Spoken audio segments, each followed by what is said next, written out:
এক ব্যক্তি বলে তোতা পালতো ময়না, কথা বলে যে ময়না, ওটা পালতো। একদিন সকালে শিকারে যেতেছে, ময়না জিজ্ঞাসা করতেছে মালিক কোথায়? শিকার করতে চাই। বলে কোথায় যাবে? জঙ্গলে। শোনো আমার একটা অনুরোধ, আমার বন্ধুদেরকে দেখলে আমার সালাম বলো। বাগানে ঢুকেই দেখতেছে 8-10টা ময়না বসা আছে এক ঢালে। তো দেখা ওই নিজের ময়নার কথা মনে উঠছে, ওনা সালাম দিতে বলছে বন্ধুদেরকে, সম্বোধন করে বলতেছে তোমাদের মতো একটা তোতা আমার কাছেও আছে, সে তোমাদেরকে সালাম দিছে। বলতে দেরি 10-12টা ডালের থেকে ওই মুহূর্তে পুরা মরতে দেরি করে নেই,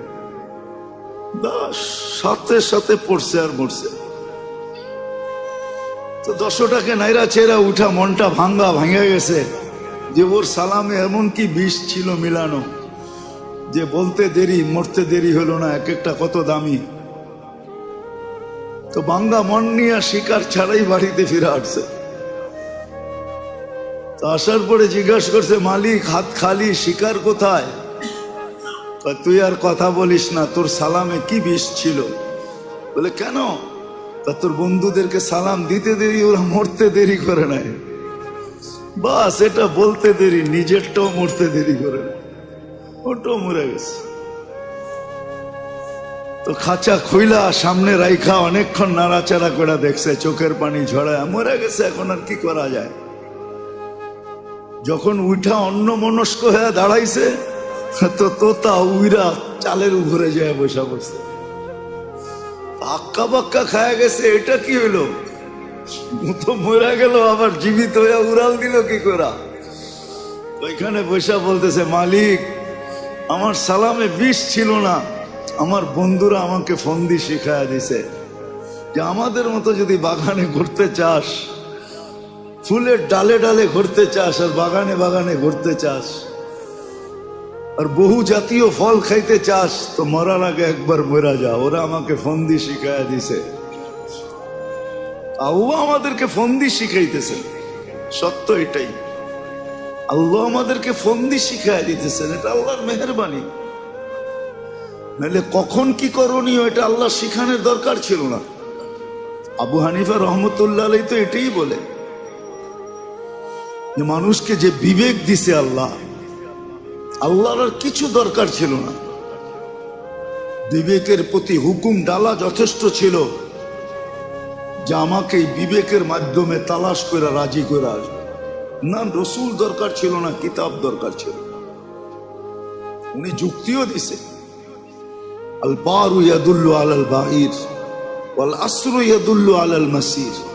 পদচিহ্ন দেখলে বিবেক আমাদেরকে বলে এখান দিয়ে কেউ হাইটা গেছে, নাইলে পায়ের চিহ্ন আসলো তো আসলো করতে। যদি বিবেক আমাদেরকে এতটুকু বলতে পারে, তাহলে বিশাল আকাশ দেখা কি বিবেকে এই কথা বলতে পারে না যে এটা বানাইলো কে, চালায় কে? এটা বানাইলো কে আর এটা পরিচালনা কে করে? 1 ইঞ্চি তো নিচে নামলো না আজ পর্যন্ত, 1 ইঞ্চিও তো নিচে নামলো না। আপনারও তো বলেন রোজার ছুটিতে নাকি ঢাকা শহর 3 ইঞ্চি উপরে আয়া পড়ে, বলে না? কি বলেন না? শুনছেন কোনোদিন? না আমি নতুন বললাম? ঢাকাবাসী, অরিজিনাল ঢাকাবাসী বলে ঢাকা 3 ইঞ্চি উপরে চলে আসছে, সব বাঙ্গাল দেশে গেছে, ঢাকা উপরে চলে আসছে। আবার কয়েকদিন পর পর আস্তে আস্তে আবার বাড়ে 3 ইঞ্চি নিচে চলে যায়। আমরা যখন বলি তো এটাও তো সত্য,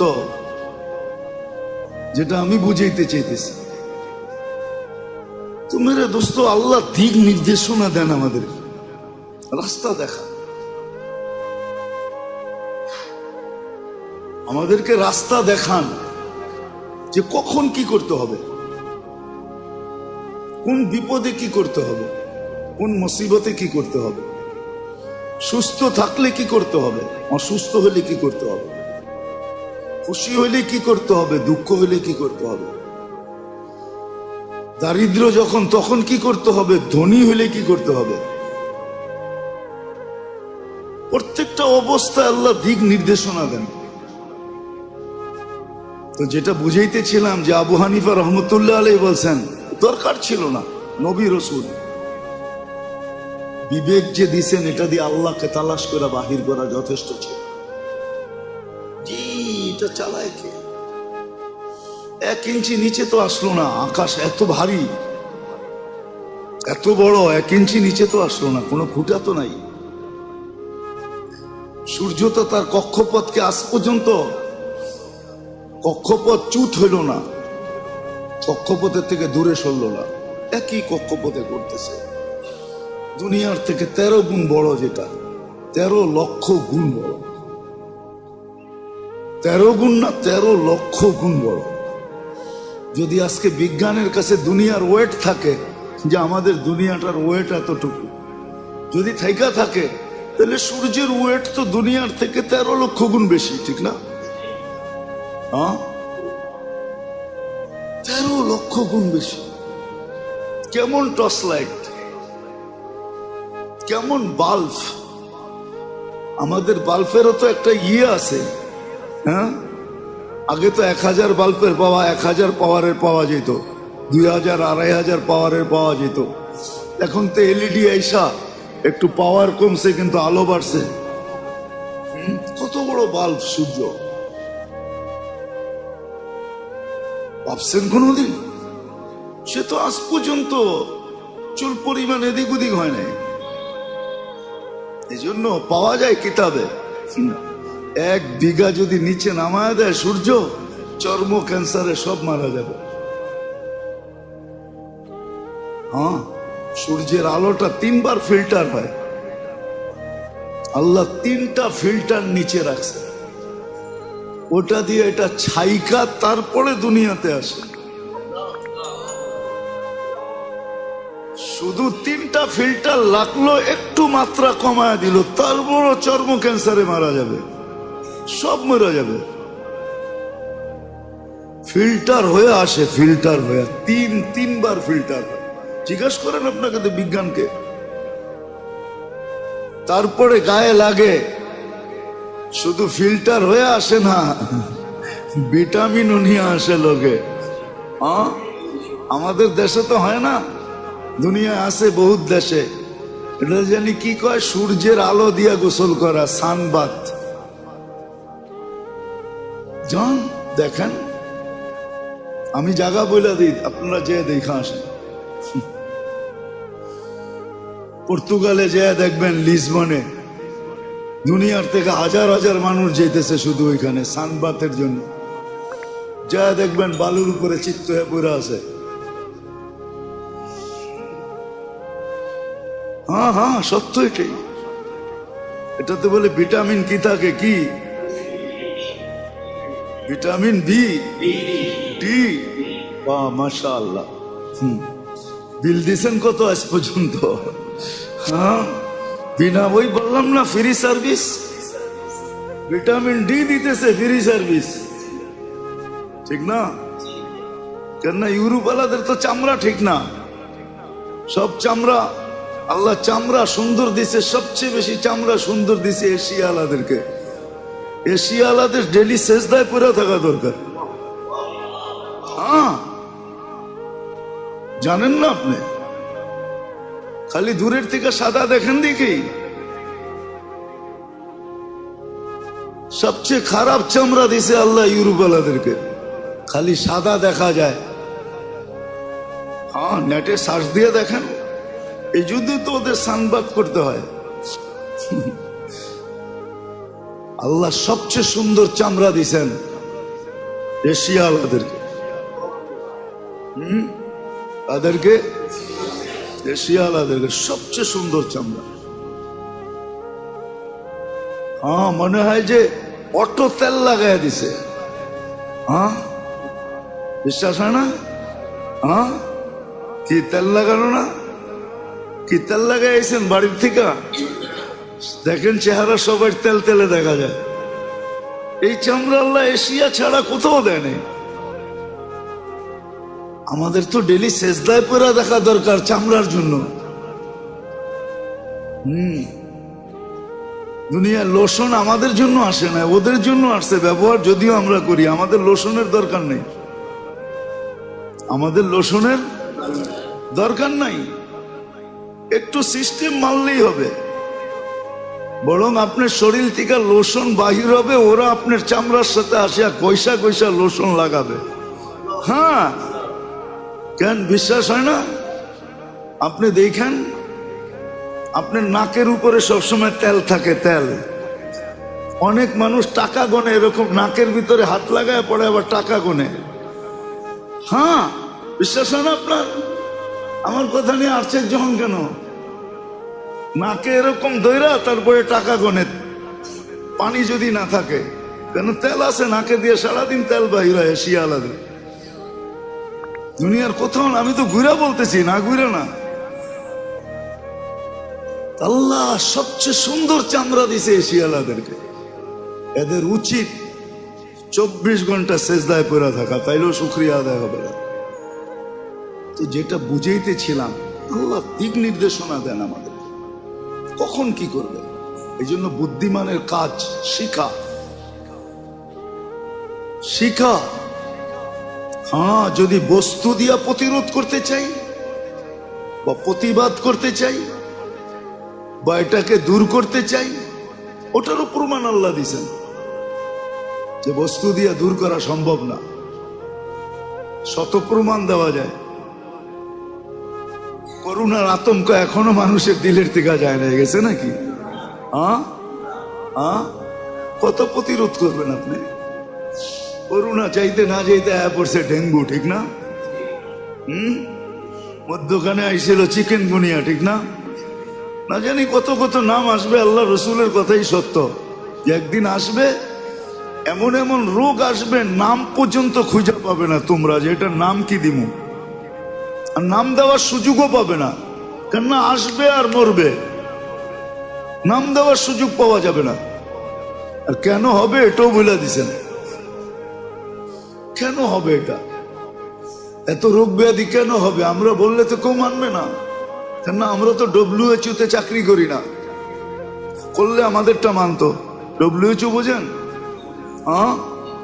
বিশ্ব স্বাস্থ্য সংস্থা, ওইখানে তো চাকরি করি না, ডাক্তারি সার্টিফিকেটও তো নাই। এই জন্য আমাদের থেকে ফুনিয়া কেউ পয়সা দেয় না, দিতেও চায় না, কিন্তু ডাক্তারের ফি ঠিকই দেয়। কথার কথা শুনাইলাম আর কি। আমাদের থেকে তো কেউ জিজ্ঞেস করবে না, আমাদের কথা মানবে না কেউ।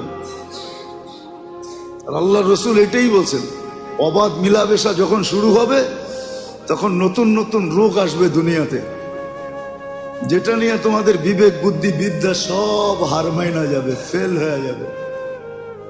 1400 বছর আগে বলে গেছে যে ব্যাপক মিলামেশা যখন হবে, অবাধ মিলামেশা যখন হবে, তখন এরকম এরকম রোগ আসবে যে তোমরা নামও দিতে পারবে না। তোমরা হার মাইনা যাবে, তোমাদের বিবেক হার মানবে, বুদ্ধি হার মানবে, বিদ্যা হার মানবে, সব হার মাইনা যাবে, হার মাইনা যাবে সব। সত্য এটাই। মুসলমান তো আসলে ভাবেও না, ভাবেও না। একটা উদাহরণ দিই, আপনি বলেন এডসের রোগ মুসলমান দেশে বেশি না গায়রে মুসলিম দেশে বেশি? হ্যাঁ, এতটুকু কি বিকেপের পর্দা খোলে না যে এডস একটা মহামারী, একটা রোগ যেটাকে মানুষের মৃত্যুর দ্বার পর্যন্ত পৌঁছায় দেয়। এটার কোনো মেডিসিন এখনো আসে নাই।